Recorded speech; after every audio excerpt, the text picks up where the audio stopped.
de desatar a correia das sandálias. Este vos batizará com o Espírito Santo e com fogo.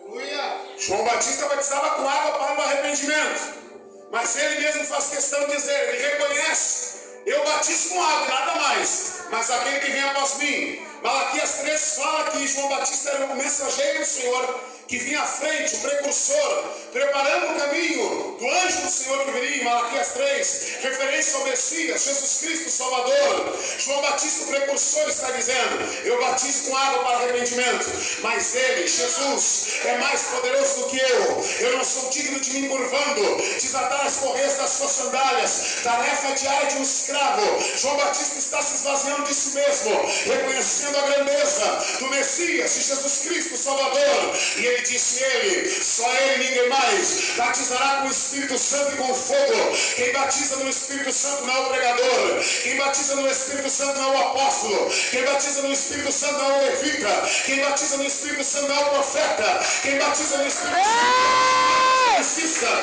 quem batiza no Espírito Santo não é o renomado pregador, quem batiza no Espírito Santo é Jesus. Ele é quem batiza no Espírito Santo. Ele está aqui hoje e ele tem o poder de te batizar no Espírito Santo e te dar o idioma do céu, o idioma que o diabo pode pegar o dicionário poliglota, ele não consegue decifrar uma palavra que você fala, porque em mistérios, diz a Bíblia, falamos em mistérios com Deus e só conseguimos entender as línguas mediante o dom da interpretação concedido pelo Espírito Santo. Se você não é batizado no Espírito Santo, o batizador, que é Jesus, está aqui essa noite. E se você é batizado no Espírito Santo, há quanto tempo tu não fala em língua? Há quanto tempo tu não fala em mistério? Há quanto tempo tu não é renovado?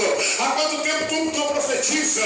Há quanto tempo você não fala em mistérios com Deus? O batizador está aqui essa noite. O renovador também está aqui essa noite.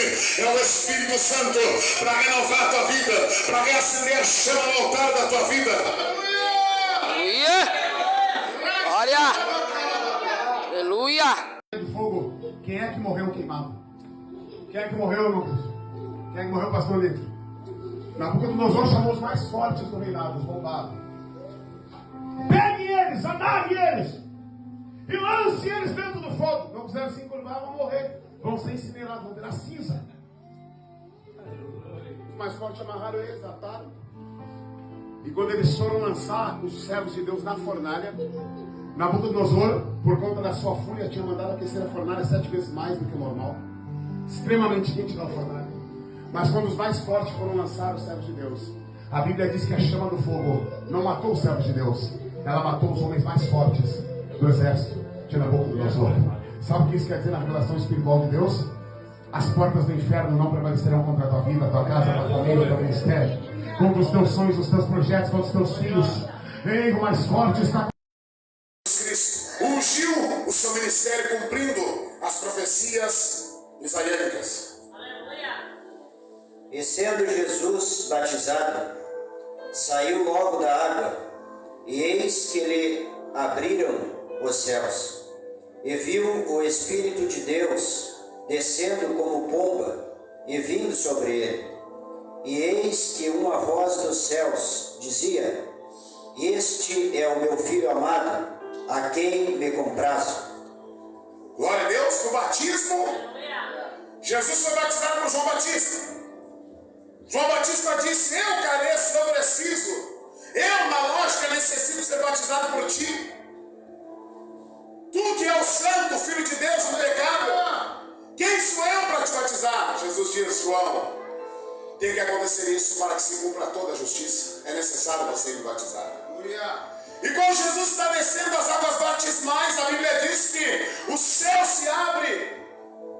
De repente o Espírito Santo de Deus em forma corpórea, material, ou seja, materializado em forma de uma pomba, desce sobre Jesus, repousa sobre ele, e logo em seguida uma voz. Aqui podemos refutar os unicistas que não acreditam na pessoa do Pai, do Filho e do Espírito Santo.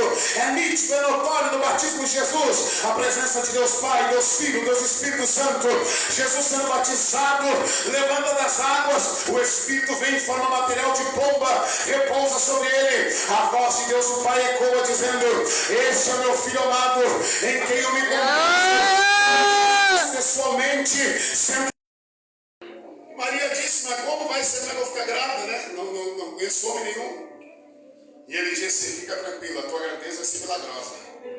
Sabe como é que vai ser, Maria? A sombra do Altíssimo. Aleluia! Do Elion, a sombra do Altíssimo te cobrirá. Tu vais ser cheio do Espírito Santo. E o santo que vai nascer de ti, ele será o Salvador da humanidade. E o anjo ainda disse para ela, viu? Maria, o mesmo Deus que me enviou para falar com Zacarias, esposo da tua prima Isabel, que fez ela conceber na sua velhice, eu mesmo que vai fazer você ficar grávida. Aleluia! E ele está aqui nessa noite, é Jesus, o Filho de Deus. Aleluia. Aleluia. Glória a Deus. Aleluia. Foi um ato milagroso devido à sua concepção milagrosa. Jesus era um santo, livre de toda a mácula do pecado. Por isso ele era digno de carregar sobre si a culpa dos nossos pecados e expiá-los. Mateus 1:23. Glória a Deus. Mateus 1:23. Glória a Deus. Eis que a Virgem conceberá e dará à luz um filho, e ele será chamado pelo nome de Emanuel. Emanuel traduzido é Deus conosco. Glória a Deus, o Emanuel, Deus conosco.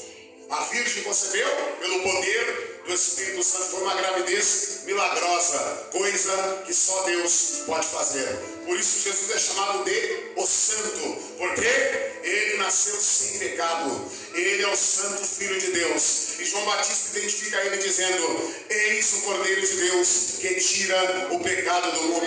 Jesus, a natureza de Jesus comparada à nossa, é uma natureza humana perfeita e impecável. Paulo diz em 2 Coríntios 5:21: aquele que não cometeu pecado se fez pecado por nós, para que nele fôssemos feitos justiça de Deus. Foi tentado em tudo, mas sem pecado. O homem perfeito, o Santo Filho de Deus, e ele está aqui nessa noite. Ele levou